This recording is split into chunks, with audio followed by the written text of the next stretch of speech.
Gusto kong awitin yung kantang, Come what may, the highs, the lows.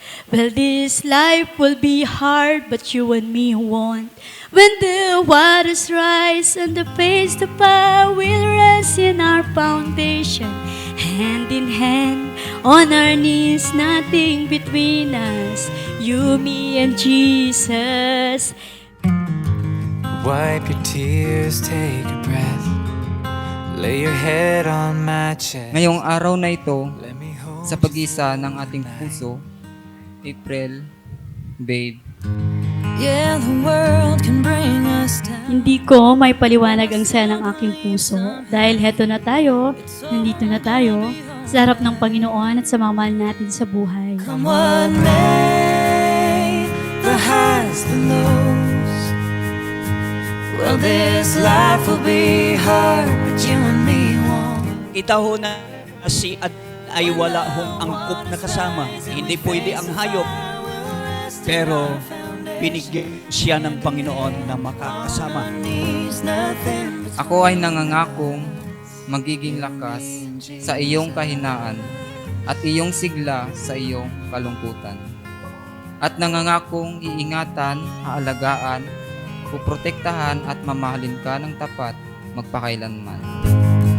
Oh, we'll have a few fights.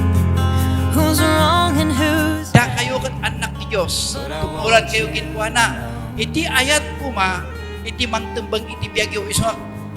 Kaya importante niya, iti ayat iti biyag. I'm always here to stay. No, you'll never be alone. Come what may, the highs, the lows. Well, this life will be hard, but you and me won't. When the waters rise and we face the fire, we'll rest in our foundation, hand in hand, on our knees, nothing between us. Salamat kasi sa panahong dumating ka na pagtanto ko na may taong magmamahal pala sa akin at tatanggap kung sino ako. At higit sa lahat, babe, salamat kasi kahit gaano ka-stricto si Papa at sila Kuya, nagpursu ka pa rin para mapa-oo sila. You're so brave. At alam ko, excited ka na. Malaya na tayo.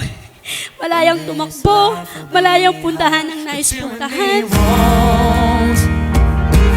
Oh, when it's time to say goodbye, we'll rest in our foundation. Pangarap ko talagang may kasal.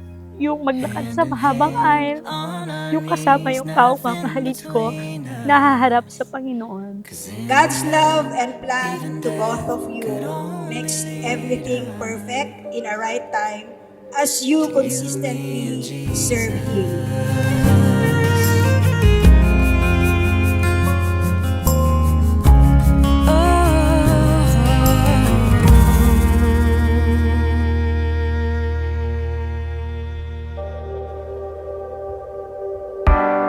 Halika na. Sa church tayo unang nagkita at nagkakilala. Nung una kitang nakita, galing pa akong Manila noon sa simbahan, nakita kitang tumutugtog ng gitara para kay Lord. Nung nagsimula akong manalangin ng taong mamahalin ko, isa sa mga sinabi ko kay Lord, Lord, gusto ko yung kilala ka niya, yung marunong maggitara at may takot sa Panginoon. Walang nangamasakay na ako.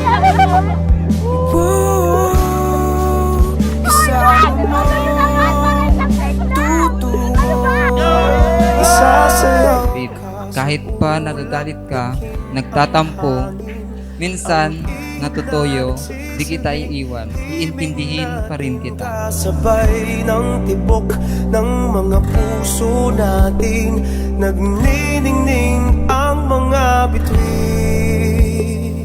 As time goes by, nanligaw ka ng palihim na hindi alam nila mama at papa. Nang lumalim ng loob ko sa'yo, nagtanong ulit ako kay Lord. Sabi ko, Lord, pwede na ba? Pero hindi yung sagot niya. Nung nagtapos na ako sa kolehiyo, doon ka nagpakilala sa mga magulang ko. Sinagot kita nung may trabaho na ako. Babe, in that 5 years of waiting, nakuha mo yung oo ko. And 5 years din ang inabot bago tayo ikasal ngayon. Sis, finally. Yun, cheers sa inyong lahat.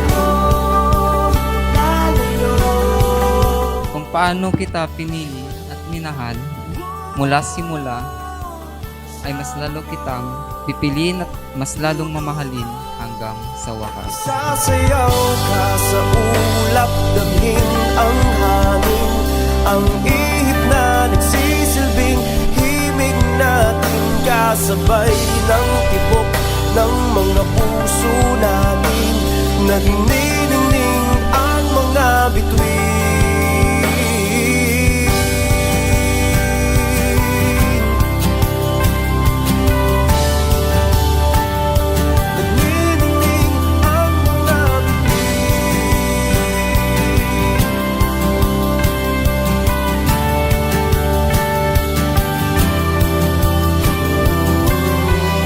Salamat kasi dumating ka sa panahong na-enjoy ko na ang pagiging kabataan ko. Salamat kasi marami mga naging bagyo sa relasyon natin na natili pa rin tayo sa isa't isa. Binibigay ko ang singsing na ito bilang tanda ng aking pagmamahal. Lagi kitang aalagaan, mamahalin, magpakailanman. Babe, sabay tayong bubuo ng pamilya natin. Yung masaya, tapos sabay na magsisimba. Lagi nating tandaan yung motto nating Matthew 6:33, unahin natin lagi ang Panginoon and everything will follow. I love you, babe, with the love of the Lord. Damhin ang hangin, ang ihip na nagsisilbing himig natin, kasabay ng tibok ng mga puso natin, nagniningning ang mga bituin. Sasayaw ka sa ulap, sasayaw ka sa ulap. Maaari mo na, Alvin, na halikan ang iyong asawa.